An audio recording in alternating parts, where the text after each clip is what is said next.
दोस्तों, आज हम बात करेंगे एक ऐसे प्रकरण की, एक ऐसी घटना की जो सभी को पता था लेकिन न जाने क्यों खामोश रहे। अब बात इतनी बढ़ गई कि गाजियाबाद में भी कोर्ट रूम के अंदर जिला जज गाजियाबाद ने जो लाठी प्रकरण कराया, उससे भी काफ़ी अधिवक्ता गुस्से में है, रोष में है और सम्मान को तो चोट पहुंची है।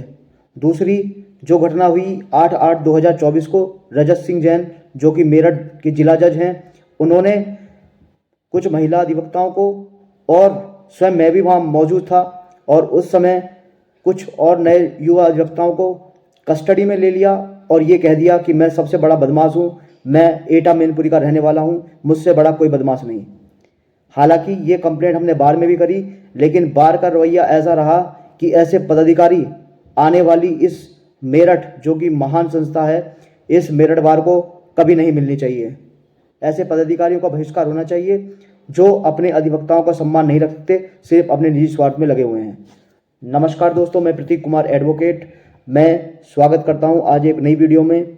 और आज इस वीडियो में चर्चा करेंगे ऐसी दो घटनाएं जो 90 दिनों के अंदर हो गई।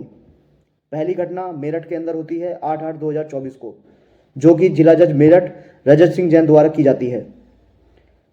ये घटना एक ऐसी घटना थी जो कि मैं नहीं मानता कि पूरे उत्तर प्रदेश में ना पता लगी हो। वो एप्लीकेशंस इतनी वायरल हुई, वो एप्लीकेशन इतनी चली, लेकिन सब खामोश रहे। खामोशी का कारण था पदाधिकारियों का गैर जिम्मेदाराना रवैया।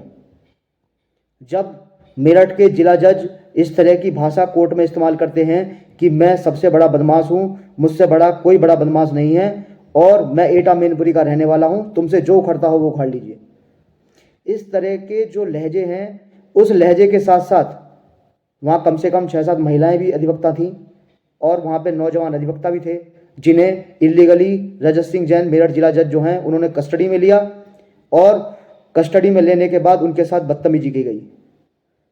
यहाँ तक कि पेशकार ने भी, जिला जज ने भी और वहाँ के उनके स्टेनो ने पूरी बदतमीजी करी, और उस बदतमीजी में कोई कसर नहीं छोड़ी।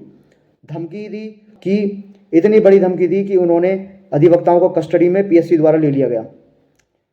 इस पूरे प्रकरण की घटना खुद जिला जज के जो स्टेनो है उसने वीडियो बनाई। हमने एक एप्लीकेशन हमने मेरठ बार एसोसिएशन मेरठ के पदाधिकारियों को भी दी, लेकिन हमारे जो माननीय अध्यक्ष जी हैं उन्होंने तो हमसे मिलने तक मना कर दिया।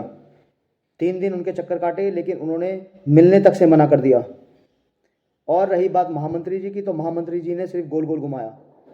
न जाने ऐसी कौन सी विडंबना थी, ऐसी कौन सी परेशानी उन्हें खाई जा रही थी कि उन्हें इस पूरे मुद्दे पर एक डिसीजन वो नहीं ले पाए। इस डिसीजन को ले लेते तो शायद अधिवक्ताओं का सम्मान बच जाता। हालांकि जब इसमें कुछ नहीं हुआ तो हमारी ऑनरेबल हाई कोर्ट ने उस कंप्लेंट को दर्ज किया है। रजत सिंह जैन जो कि मेरठ के जिला जज हैं, उनके पेशकार और उनके स्टेनो, इन तीनों के खिलाफ माननीय चीफ जस्टिस जो हैं इलाहाबाद के, उन्होंने इस पूरे प्रकरण की घटना को उन्होंने रजिस्टर्ड किया है और इस पर जांच चल रही है। लेकिन दुर्भाग्य की बात यह है कि पदाधिकारी को जब वोट देते हैं तो बड़े बड़े वादे करते हैं, और जब वो बन जाते हैं तो उसके बाद अपना निजी स्वार्थ देखते हैं, और अधिवक्ताओं का मान सम्मान न जाने कहाँ गायब हो जाता है। बहुत ही दुखद घटना थी ये, और इस घटना को ज़्यादा से ज़्यादा सभी लोग जानते हैं। मैं नहीं मानता कि ऐसे किसी भी ग्रुप में दिल्ली से लेकर कोई भी ऐसी बार एसोसिएशन या फिर ऐसे पूरे उत्तर प्रदेश की ऐसी कोई बार एसोसिएशन जिसमें ये एप्लीकेशन मूव ना हुई हो। लेकिन पूरा मामला दबा दिया गया, उल्टी सीधी कहानियाँ एजे तक को पढ़ाई गई, उल्टी सीधी कहानियाँ सब जगह मनगढ़ंत बातें बताई गई, लेकिन जो पीड़ित थे ना तो उनसे पूछा गया, ना उनसे कभी कुछ कहा गया। हालांकि मैं बहुत शुक्रगुजार हूँ ऑनरेबल हाई कोर्ट का और ऑनरेबल सीजे का, जिन्होंने इस कंप्लेंट को दर्ज किया है। अब इस पर जांच चल रही है। एफिडेविट और हमारे स्टेटमेंट जब दर्ज होंगे तो हम निश्चित तौर पर दर्ज कराएंगे, कोई इसमें पीछे नहीं हटेगा। अधिवक्ता एक इतना मजबूत स्तंभ है कि वो स्वयं की लड़ाई खुद भी जानता है कि कैसे लड़नी है। जिला जज का सम्मान बहुत ही काबिले और बहुत ही सम्मान से किया जाता है, क्योंकि वो एक ऐसा पद है जहां न्याय अपने आप में दिखता है। लेकिन एक जिला जज उस पद की गरिमा को भूल जाए और उल्टी सीधी बकवासें करने लगे तो फिर अधिवक्ता चुप नहीं बैठता, वो लड़ाई लड़ना जानता है। बहरहाल एक बात थी ये, और दूसरी बात है गाजियाबाद में जो प्रकरण हुआ वो भी दब जाता, लेकिन वो तो शुक्र है कि वहाँ के जो पदाधिकारी हैं वो काफ़ी अपने आप में मजबूत हैं, जिन लोगों से इस तरह का प्रकरण हुआ वो सारा कुछ वीडियो में दिख रहा है कि किस तरह से जिला जज डाइस पे खड़े होकर चिल्ला रहे हैं, किस तरह से वो अधिवक्ताओं को भरी भरी कोर्ट, खचाखच भरी हुई कोर्ट में आमने सामने हैं। और बड़े दुर्भाग्य की बात यह है कि पुलिस, जहाँ सुप्रीम कोर्ट की गाइडलाइंस हैं कि कोई अगर आपको लाठीचार्ज का आदेश देता है, लेकिन वहाँ का जो कमांडर इन चीफ होता है, जो लाठीचार्ज की जिम्मेदारी लेगा, उसको अपना विवेक का भी इस्तेमाल करना होगा। लेकिन डीसीपी जिसने अपने विवेक का तो इस्तेमाल करा नहीं और निहत्थे वकीलों पर लाठीचार्ज कर दिया।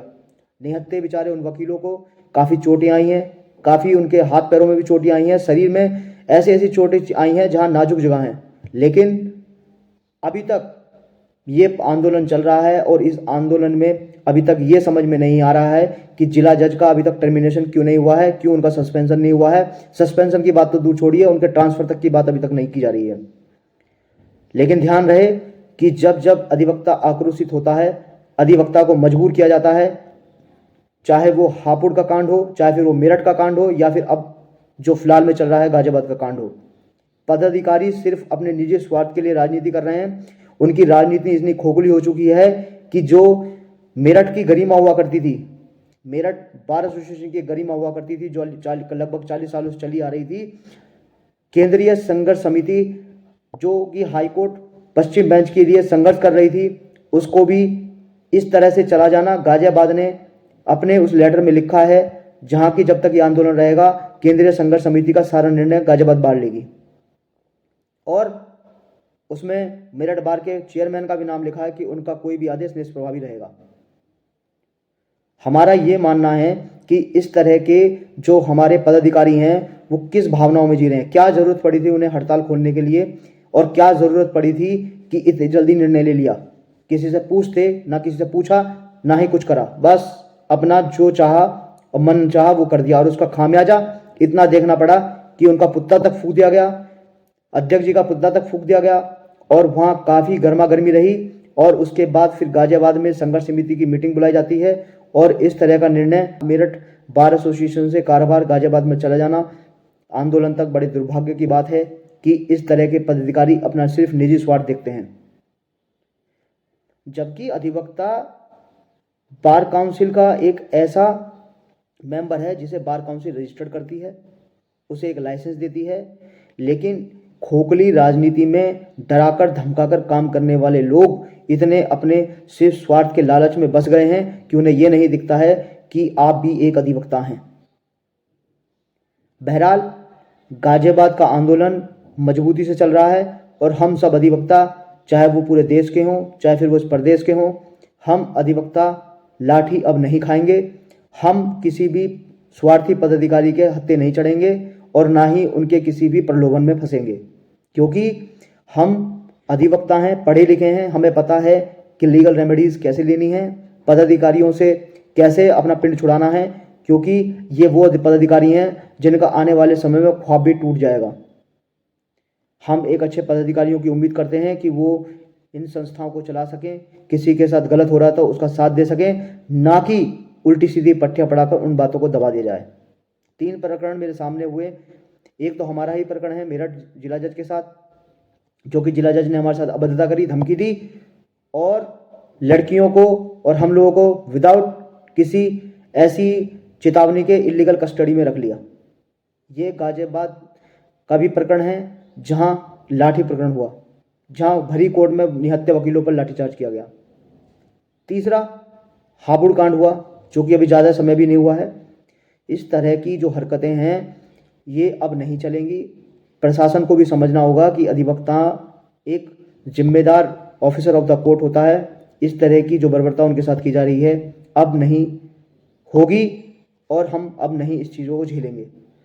अब हम अपने गाजियाबाद के आंदोलन में हम पूर्ण समर्थन हैं। हमारे जितने भी युवा अधिवक्ता साथी हैं कंधे से कंधा मिलाकर गाजियाबाद बार एसोसिएशन का साथ देंगे और उनके साथ मिलजुल कर इस आंदोलन को आगे बढ़ाएंगे। लेकिन पदाधिकारी जो ओजी राजनीति करते हैं, हम सब अधिवक्ताओं को समझना होगा, इन सब से हमें अपना पिंड छुड़ाना होगा। ऐसे जो बिल्कुल बार का साथ नहीं देना चाहते पदाधिकारी जो हैं, जो अपने अधिवक्ता भाइयों का साथ नहीं देना चाहते, उन पदाधिकारियों से बच के रहें। ऐसे पदाधिकारियों को आगे वोट देना भी आप लोगों के लिए घातक होगा। और ऐसे सीनियर्स से भी बचना होगा जो अपने जूनियर्स को ये कह के टाल देते हैं कि हम उनका साथ नहीं देंगे। जब सीनियर और जूनियरों में तालमेल नहीं बैठेगा तो फिर किस तरह से काम चलेगा। ऐसे सीनियर जो अपने आप को बलवान मानते हैं और अपने आप को सिर्फ राजनीति करने के लिए इस्तेमाल करते हैं, ऐसों से बचना होगा, क्योंकि यहाँ ऐसे बहुत से सीनियर हैं जो काफ़ी अच्छे हैं, जो अपने जूनियर्स को काफ़ी सपोर्ट करते हैं।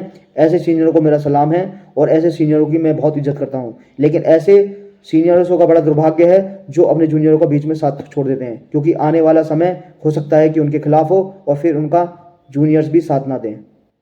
चलिए दोस्तों, आंदोलन में हम गाजियाबाद के साथ हैं और हमारा पूरा समर्थन गाजियाबाद आंदोलन के साथ रहेगा। हम मेरठ बार एसोसिएशन की बहुत इज्जत करते हैं, वो हमारी पेरेंटल संस्था है और हम उसके साथ भी कंधे से कंधा मिलाकर खड़े हैं। लेकिन जो अपने निजी स्वार्थ के लिए जो पदाधिकारी राजनीति कर रहे हैं, हम उनके साथ नहीं हैं। उम्मीद करता हूं दोस्तों आपको ये मेरी वीडियो में समझ के आ गया होगा कि ऐसे पदाधिकारियों से बच के रहें जो सिर्फ अपने निजी स्वार्थ के लिए राजनीति कर रहे हैं। अब मैं इस वीडियो से विदा लेता हूँ। बहुत बहुत धन्यवाद।